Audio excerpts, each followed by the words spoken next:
Arrêtez ce que vous faites, parce que ce qui est dit ici ne s'adresse pas à tout le monde, mais à vous. Quelque chose a changé en vous récemment, et peut-être que vous n'avez pas encore trouvé les mots exacts pour le nommer. Vous avez porté une question silencieuse pendant longtemps, et cette parole vient la toucher sans brusquer, ce qu'elle garde encore au fond. Ce n'est pas un hasard si vous êtes resté jusqu'ici, car ce message va nommer ce que vous avez senti, montrer ce qui bloquait, ce que vous tendiez la main à recevoir, et révéler pourquoi votre cœur a commencé à se taire à certains endroits. Vous allez reconnaître les signes qui se sont glissés dans votre quotidien, le schéma qui vous retient encore, la raison plus profonde de ce long retard intérieur, la pratique qui vous ramène à la paix, et la déclaration qui sera déposée sur votre vie avant la fin. Il y a des paroles qui passent sur beaucoup de gens, comme la pluie sur un toit fermé, et il y en a d'autres qui s'arrêtent net devant une porte déjà entr'ouverte. La vôtre n'a pas rencontré le vide, elle a rencontré une attente. Le silence autour de vous n'est pas vide, il est habité. Et ce que vous sentez sans savoir l'expliquer va maintenant recevoir une forme, une direction et une lumière. Vous avez peut-être remarqué que certaines journées pèsent davantage sur votre poitrine dès le réveil, comme si l'air de la chambre avait changé pendant la nuit. Le téléphone est là sur la table de nuit, la lumière de l'écran coupe le noir, mais votre main reste immobile, quelques secondes de plus que d'habitude. Dans la cuisine, le bruit de l'eau, la tasse, la chaise tirée doucement, tout paraît normal, pourtant votre souffle garde une petite retenue que personne ne voit. Il y a des moments où vous dites en vous-même « Pourquoi cela m'arrive-t-il ?» Et cette phrase ne cherche pas une explication intellectuelle, elle cherche une reconnaissance. Vous n'êtes pas faible parce que votre corps parle avant vos mots. Vous êtes sensible à une transition que d'autres n'entendent pas encore. Vos épaules se ferment, votre regard se fatigue, et votre silence devient plus dense parce qu'il porte quelque chose de vrai. Cela ressemble à de la lassitude, mais ce n'est pas seulement de la fatigue. Cela ressemble à de l'attente, mais ce n'est pas une attente vide. Ce que vous vivez dans ces détails ordinaires n'est pas perdu dans l'air. C'est là que commence le discernement. Et quand le discernement commence, il cherche toujours le lieu où votre vie s'est mise à vous parler autrement. Vous avez été gardé dans une attention plus profonde, et cette attention n'est pas un luxe spirituel, elle est une responsabilité qui mûrit en vous. Attention, vous devez comprendre ce qui se passe, maintenant. Certaines personnes se sont éloignées, certaines portes se sont fermées, et des situations qui semblaient sûres ont commencé à changer sans explication. Ce n'est peut-être pas une coïncidence. Le protocole secret des élus a été créé pour ceux qui sentent que Dieu réorganise leur vie, mais qui ne comprennent pas encore la raison de tant de pertes, de silence et d'interruptions. À travers cette étape, vous apprendrez à reconnaître ce qui doit être laissé derrière vous, ce qui est en train d'être protégé, et quels signes peuvent apparaître avant un grand changement. Ne forcez pas des portes qui ont peut-être été fermées pour vous protéger. N'insistez pas auprès de personnes ou sur des chemins qui ont déjà accompli leur rôle dans votre parcours. Il arrive un moment où insister cesse d'être de la foi et devient de la résistance. Découvrez maintenant le protocole secret des élus. Je l'ai laissé pour vous tout en haut des commentaires de cette vidéo. Là où d'autres passent vite d'une impression à l'autre, vous restez habité par ce qui ne se voit pas immédiatement. Dans votre chambre, dans la voiture, dans la file d'attente, dans le bruit léger d'une maison au soir, vous sentez qu'un simple décor ne suffit plus à expliquer ce que vous vivez. Vous n'êtes pas en train d'inventer un drame, vous êtes en train de remarquer un déplacement intérieur. Le cœur qui perçoit tôt n'est pas toujours compris tôt. Le cœur qui perçoit tôt porte souvent la solitude de celui qui doit apprendre à attendre sans se durcir. Il y a en vous une capacité à entendre ce qui est discret, et cette capacité vous rend plus vulnérable aux faux raccourcis, aux promesses pressées, aux voix trop sûres d'elles. Ce n'est pas une supériorité, c'est une forme de veille. Et cette veille, quand elle est saine, ressemble à la sentinelle qui ne dort pas pendant que la maison respire encore dans l'obscurité. Vous avez l'impression d'être différent, Mais ce que vous vivez n'est pas une séparation de plus, c'est une maturation du regard. C'est précisément pour cela que certaines pressions vous fatiguent plus vite que vous ne l'avouez. Une conversation qui insiste trop, une demande qui vous arrache à votre paix, un calendrier qui vous pousse sans laisser respirer votre âme. Tout cela prend dans votre corps une place que les autres sous-estiment. Vous avez peut-être accepté trop longtemps de confondre vitesse et direction. Vous avez peut-être appris à sourire pendant que quelque chose en vous se retirait en silence. Il y a des gens autour de vous qui ne supportent pas votre lenteur nouvelle, mais ce qu'ils appellent lenteur est souvent la forme que prend votre prudence. La prudence n'est pas un mur, elle est une frontière vivante. Quand elle est respectée, elle vous protège de ce qui vous viderait à petit feu. Quand elle est violée, elle devient douleur diffuse, fatigue sans nom, irritabilité sans cause visible. Vous avez déjà senti ce basculement dans le ventre, dans la gorge, dans la façon de répondre plus brièvement. Ce n'est pas un caprice de l'humeur, c'est votre vie intérieure qui refuse d'être poussée hors de son rythme. La première image qui aide à comprendre cela ressemble à Joseph dans la maison de Potiphar, non parce que votre histoire est identique, mais parce qu'il y a dans votre vie un lieu où vous avez été observé, déplacé et mal compris avant d'être préparé. Joseph n'a pas été défini par la pièce où il se trouvait, et vous non plus n'êtes pas défini par le cadre qui vous retient encore. Il y a des saisons où la fidélité se mesure dans des couloirs étroits, dans des tâches répétées, dans des réponses données sans applaudir votre propre endurance. Vous pouvez être entouré de murs qui semblent vous réduire, mais ce qui se forme en vous dépasse déjà ces murs. Une assiette sur la table, une fenêtre entr'ouverte, le bruit d'un ventilateur. Tout cela devient la scène d'une fidélité qui ne fait pas de bruit. Le récit sacré n'est pas loin de votre quotidien. Il s'y dépose comme une lecture cachée de ce que vous vivez. Joseph était vu de travers, et pourtant il portait une route plus large que celle que la prison ou la maison lui offrait. Vous aussi, vous êtes peut-être en train d'être mal lu. Mais être mal lu n'est pas être perdu. Cela peut même être le signe qu'une lecture plus haute est en train de s'écrire sur vous. Si vous faites semblant que rien ne se passe, ce que vous appelez paix risque de devenir simple anesthésie. Vous continuerez alors à avancer avec le cœur partiellement fermé, à répondre vite pour ne pas entendre, à remplir vos journées pour ne pas sentir. C'est ainsi que la répétition s'installe, non comme une punition brutale, mais comme un cercle subtil qui vous garde occupé tout en vous éloignant de vous-même. L'intérieur se fatigue quand il doit soutenir deux vérités à la fois, celle qu'il perçoit et celle qu'il présente. Vous connaissez déjà ce dédoublement dans une phrase simple que vous ne dites à personne. Ce n'est plus nourrissant. Cette phrase n'est pas du mépris, elle est du discernement.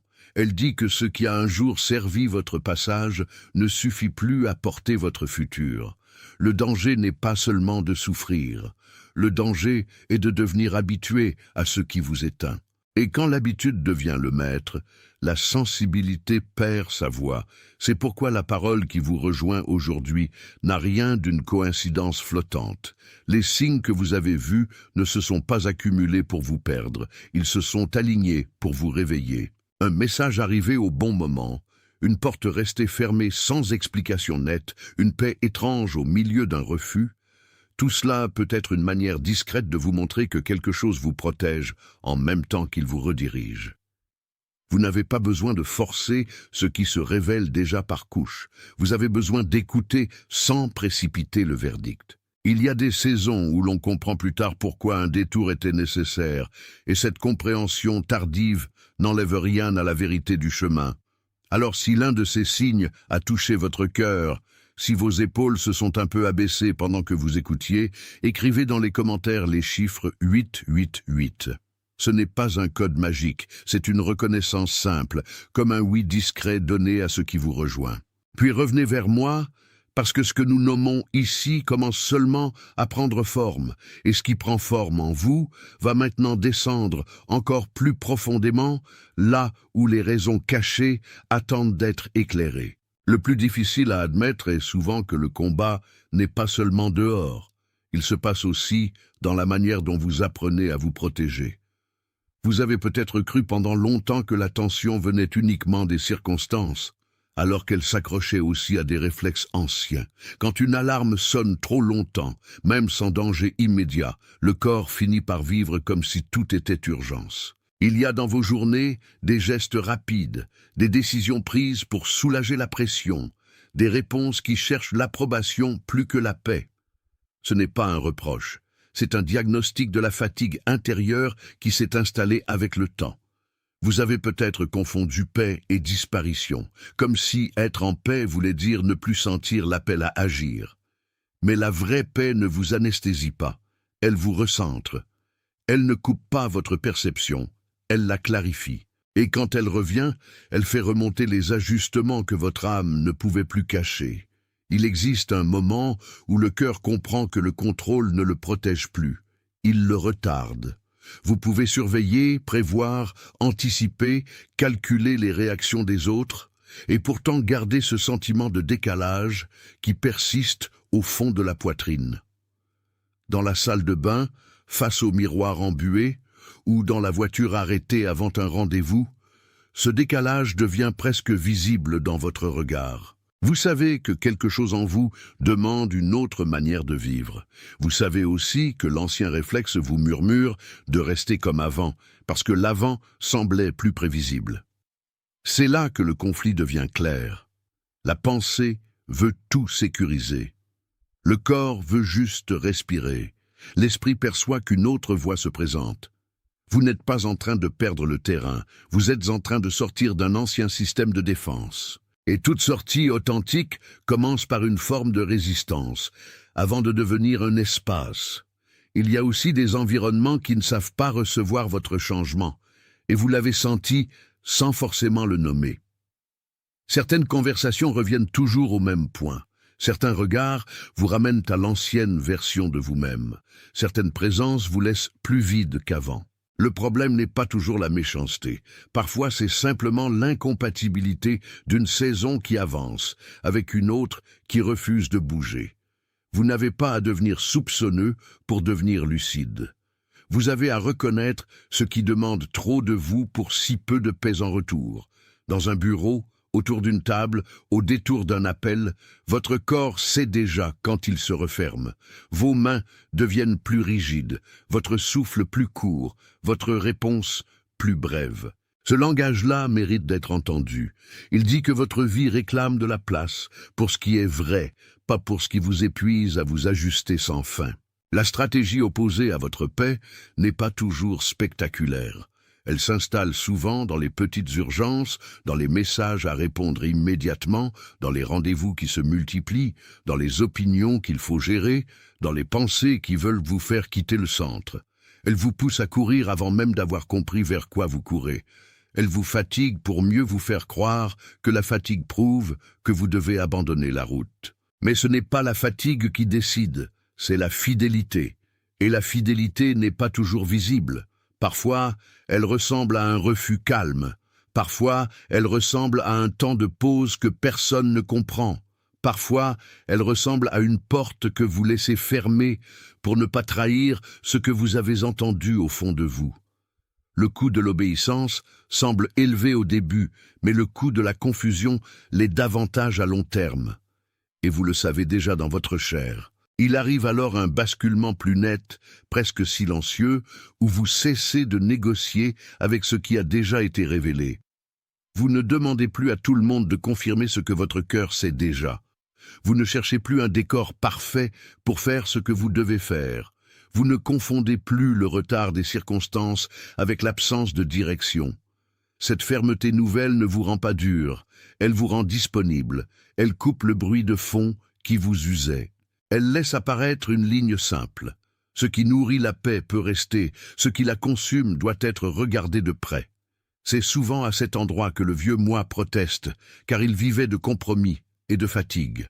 Mais le nouveau mouvement en vous ne naît pas du bruit, il naît d'une vérité enfin assumée. Et cette vérité maintenant va prendre la forme d'une image unique que vous ne quitterez pas jusqu'à la fin, comme une lampe recouverte qu'on commence à découvrir. Imaginez une lampe ancienne posée dans une maison au bord du soir, couverte par un tissu pour la préserver de la poussière et des mains pressées. Elle n'a pas disparu sous le drap. Elle n'a pas perdu sa fonction. Elle a seulement attendu le bon moment pour être révélée à nouveau.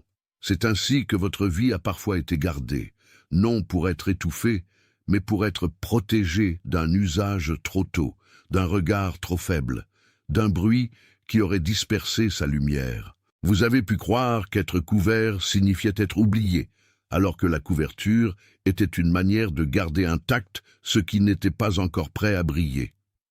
Quand la lampe reste sous le tissu, la pièce peut sembler calme, mais elle garde en elle une promesse. Cette promesse n'est pas abstraite. Elle a le poids d'un objet dans la main, la poussière sur les doigts, la patience du bois ancien, le silence d'une chambre avant qu'on ouvre enfin les rideaux. Et c'est là que la métaphore commence à vous parler de votre propre histoire sans détour. Vous reconnaissez peut-être, dans cette lampe couverte, les années où votre élan a été retenu.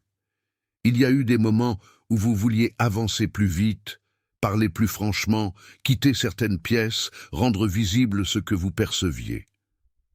Pourtant quelque chose vous a retenu, comme une main discrète posée sur le tissu qui recouvrait la flamme. Ce retard n'était pas vide. Il préparait votre endurance. Il protégeait votre regard des faux éclats. Il empêchait que vous donniez votre lumière à des mains qui n'allaient pas la traiter avec soin. Il y a un passé où vous avez appris à rester discret pour survivre. Il y a maintenant un présent où cette discrétion peut devenir sagesse. La différence est immense. L'une vous cache par peur, l'autre vous garde par maturité. Le tissu sur la lampe n'avait pas vocation à durer pour toujours. De même, ce qui vous a retenu n'avait pas vocation à vous définir définitivement. Ce qui protège aujourd'hui prépare aussi le moment où la lumière sera montrée sans être consumée. Et pourtant, toute lampe couverte attire un combat silencieux. Il y a toujours une voix qui voudrait tirer le drap trop tôt, une impatience qui voudrait produire une réponse immédiate, une comparaison qui murmure que les autres brillent déjà pendant que vous attendez encore. Cette opposition ne vient pas seulement de l'extérieur, elle s'infiltre aussi dans votre propre pensée quand vous voyez la lenteur de vos processus et que vous en concluez à tort que quelque chose ne va pas. Mais le tissu n'était pas un mensonge, il était une protection réelle. Ce qui vous a semblé une mise à l'écart était peut-être une forme de préservation. Vous avez été retenu de certains feux qui auraient brûlé votre paix avant de servir votre appel. Et même si cela a créé une tension, cette tension n'était pas inutile. Elle a travaillé votre capacité à discerner entre ce qui presse et ce qui prépare. C'est une différence qui change toute la manière de marcher. Vous cessez alors de forcer l'ouverture, et vous commencez à reconnaître ce qui en vous s'ouvre au bon rythme. Dans cette image, le mouvement le plus important arrive quand quelqu'un approche sans brusquer, pose la main sur le tissu et le soulève lentement. La pièce n'explose pas de lumière, elle reçoit la lumière. C'est une autre manière d'entrer. Votre vie aussi peut entrer par réception plutôt que par violence. Il y a une dignité dans l'ouverture progressive que les solutions rapides ne connaissent pas. Vous sentez peut-être déjà que quelque chose se dessert dans votre intérieur, non parce que tout devient facile, mais parce qu'un ordre plus juste se met en place. La lampe ne se félicite pas d'être une lampe, elle éclaire. Vous n'avez pas à vous fabriquer une identité plus grande que la vérité. Vous avez à laisser apparaître ce qui a été gardé. Et lorsque cela se produit, un autre type de paix vient, plus sobre, plus solide, presque plus silencieux que le silence qui précédait. C'est à cet instant que le lien se fait entre votre histoire, la maison, et la révélation qui vous attend encore. Restez dans cette image, car elle va maintenant demander quelque chose de vous. Si cette lampe, ce tissu et cette pièce ont parlé à votre cœur comme un signe fidèle, écrivez dans les commentaires les mots UV Joïsso. Ce n'est pas une formule vide, C'est une manière de laisser la reconnaissance s'installer sans se défendre. Ce que vous écrivez là ne crée pas la vérité, mais l'embrasse pleinement. Puis revenez vers moi, parce que la lumière ne vient pas seulement pour être vue, elle vient aussi pour guider votre pas suivant. Vous n'êtes pas en train d'assister à un spectacle extérieur. Vous êtes en train de reconnaître une œuvre intérieure qui se laisse enfin nommer. Et ce nom ouvre un chemin, pas une performance. Ce chemin va maintenant quitter l'image pour revenir à votre quotidien, là où la lampe doit apprendre à éclairer sans trembler. Le retour n'est pas un retour en arrière, c'est un retour à ce qui a été gardé avec soin pendant que l'impatience demandait un raccourci. Vous avez peut-être voulu forcer l'ouverture pour prouver quelque chose, mais ce que vous recevez aujourd'hui ne se prouve pas, il se reçoit. Il y a une maturité nouvelle dans la manière dont vous tenez votre vie quand vous cessez de faire semblant d'être à l'aise avec ce qui vous vide. Le matin où vous posez vos pieds au sol et que vous ne courez pas immédiatement vers le bruit, vous commencez déjà à marcher autrement. Le soir où vous laissez le téléphone se taire avant de répondre à tout, vous commencez déjà à protéger la lampe. Dans la simplicité de ces gestes, la paix revient comme une main posée sur l'épaule. Elle ne vous commande pas, elle vous ordonne intérieurement. Elle vous fait sentir ce qui mérite votre présence et ce qui ne mérite plus votre dispersion. Et cette différence change la texture de vos journées. Il y a une pratique simple qui prend racine ici, et elle n'a rien de spectaculaire. Avant d'ouvrir votre journée, restez un instant dans le seuil, au bord du lit, au bord de la cuisine, au bord de la voiture, et dites en vous-même ce que vous avez réellement entendu. Ce geste de seuil n'est pas une superstition, c'est une manière de ne pas laisser le bruit décider à votre place. Vos mains, votre respiration, vos yeux encore un peu lourds, tout cela apprend à ne pas s'éparpiller avant d'avoir été centré. Vous pouvez appeler cela un saut du matin ou simplement un moment de vérité calme. La lampe n'a pas besoin d'être exposée à tous les vents dès le réveil, elle a besoin d'être reconnue, et quand elle est reconnue, sa lumière ne se perd pas dans la dispersion. Elle commence à accompagner vos choix, vos réponses, vos silences. C'est une protection qui prend la forme d'une habitude. Une deuxième pratique vous aide à traverser le reste du jour sans vous trahir.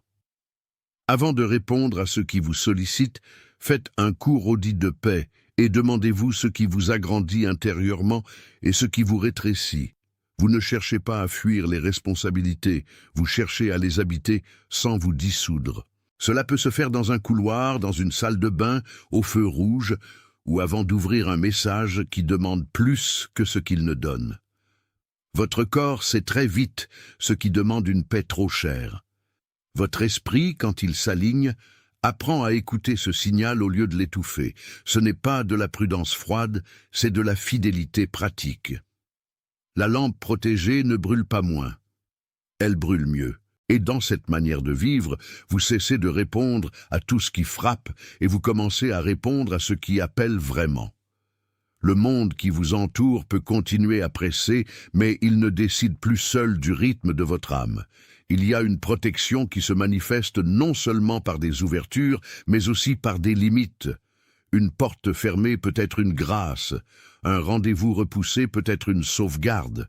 Une attente prolongée peut vous éviter une exposition trop tôt. Vous n'êtes pas en train d'être abandonné à des délais vides. Vous êtes en train d'être éduqué à reconnaître la main qui retient pour préserver. Cette reconnaissance change la colère en lucidité et la panique en patience. Elle vous rend moins réactif et plus disponible à ce qui est juste. Le tissu sur la lampe n'était pas un scandale, il était un ordre. Et l'ordre qui protège n'a pas besoin de crier pour être réel. Vous allez aussi remarquer que certaines relations demandent désormais une distance propre, non par dureté, mais par stewardship de votre paix. Ce mot peut paraître simple, mais il est sérieux. Vous êtes gardien de ce qui vous a été confié. Cela signifie que vous ne laissez plus n'importe quelle voix définir l'état de votre cœur. Vous ne livrez plus votre lumière aux mains qui voudraient l'utiliser sans la comprendre. Vous apprenez à tenir ce qui vous a été confié avec plus de soin que de justification. Le besoin d'expliquer diminue, la clarté augmente, La lampe commence à éclairer votre propre chemin avant d'éclairer celui des autres. Et c'est déjà une grande libération. Ce que vous gardez avec fidélité peut ensuite être partagé sans se perdre. Dans cette nouvelle manière d'habiter vos journées, vous découvrez qu'obéir n'est pas se réduire, c'est se rejoindre. Vous n'avez plus besoin de courir après la validation d'un extérieur qui change sans cesse. Vous n'avez plus besoin de prouver que votre lumière mérite d'exister. Vous savez maintenant que certains retards étaient des soins et que certains silences étaient des protections. Cette connaissance n'annule pas les larmes que vous avez connues, mais elle leur donne une place. Elle vous permet de regarder votre parcours sans honte. La lampe qui attendait sous le tissu ne s'était pas trompée de pièce. Elle attendait seulement le bon geste, la bonne main, le bon moment. Et ce moment vous apprend à ne plus mépriser ce qui a été lent. Il vous apprend à bénir le processus qui vous a gardé. Si vous sentez que cette paix sobre vous rejoint vraiment, laissez votre like comme un amen sans mots. Pas comme une mesure, pas comme un chiffre, mais comme un accord discret avec ce qui vient d'être confirmé en vous. Ce geste simple peut porter une grande paix quand il devient une réponse intérieure, non une performance extérieure. Puis revenez vers moi, parce que ce que votre cœur a reconnu mérite d'être gardé vivant dans la continuité de cette écoute. La lampe n'a pas été découverte pour un instant seulement. Elle a été révélée pour qu'un chemin s'organise autour de sa lumière. Et ce chemin devient plus clair encore quand vous pensez à quelqu'un d'autre qui a besoin de la même parole. Il y a peut-être quelqu'un qui vous vient en tête maintenant, quelqu'un de silencieusement fatigué, quelqu'un qui travaille dur sans être vu, quelqu'un qui porte une posture forte pendant que son intérieur attend une réponse. Peut-être que cette personne a déjà appris à sourire en gardant son vrai poids à l'intérieur. Et peut-être que la phrase qui l'habite ressemble à la vôtre plus que vous ne le pensiez. Ce n'est pas un hasard si son visage s'est présenté à vous pendant que vous écoutiez. Ce genre de présence intérieure est souvent une manière douce de vous rappeler que la parole reçue n'est pas seulement pour vous garder, mais aussi pour rejoindre quelqu'un d'autre par vous.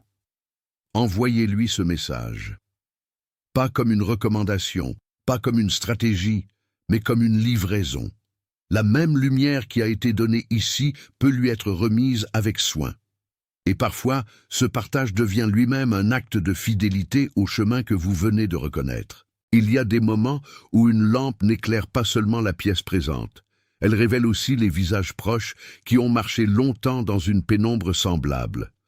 Celui ou celle qui vous est revenu à l'esprit n'a pas besoin d'un grand discours. Il ou elle a besoin d'une présence transmise avec justesse. Vous connaissez peut-être cette sensation de voir quelqu'un se tenir droit pendant que tout en lui demande un appui. C'est précisément pour cela que le partage prend ici la forme d'un geste de soin. Vous ne jetez pas une idée dans un flux. Vous remettez une lumière à la main d'une personne qui pourrait en avoir besoin ce soir. Et cette transmission est digne. Elle est simple, mais elle n'est pas petite. Elle participe au même mouvement de retour. Il y a aussi une vérité plus profonde à écrire maintenant, une vérité que votre cœur a préparée sans l'annoncer. Si vous reconnaissez que cette histoire vous a trouvé au bon endroit, alors écrivez dans les commentaires les mots « U » sous « choisi ».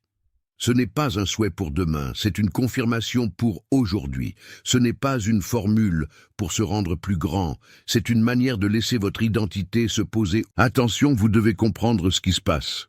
Maintenant, certaines personnes se sont éloignées, certaines portes se sont fermées, et des situations qui semblaient sûres ont commencé à changer sans explication. Ce n'est peut-être pas une coïncidence. Le protocole secret des élus a été créé pour ceux qui sentent que Dieu réorganise leur vie, mais qui ne comprennent pas encore la raison de tant de pertes, de silence et d'interruptions. À travers cette étape, vous apprendrez à reconnaître ce qui doit être laissé derrière vous, ce qui est en train d'être protégé, et quels signes peuvent apparaître avant un grand changement. Ne forcez pas des portes qui ont peut-être été fermées pour vous protéger. N'insistez pas auprès de personnes ou sur des chemins qui ont déjà accompli leur rôle dans votre parcours. Il arrive un moment où insister cesse d'être de la foi et devient de la résistance. Découvrez maintenant le protocole secret des élus. Je l'ai laissé pour vous, tout en haut des commentaires de cette vidéo.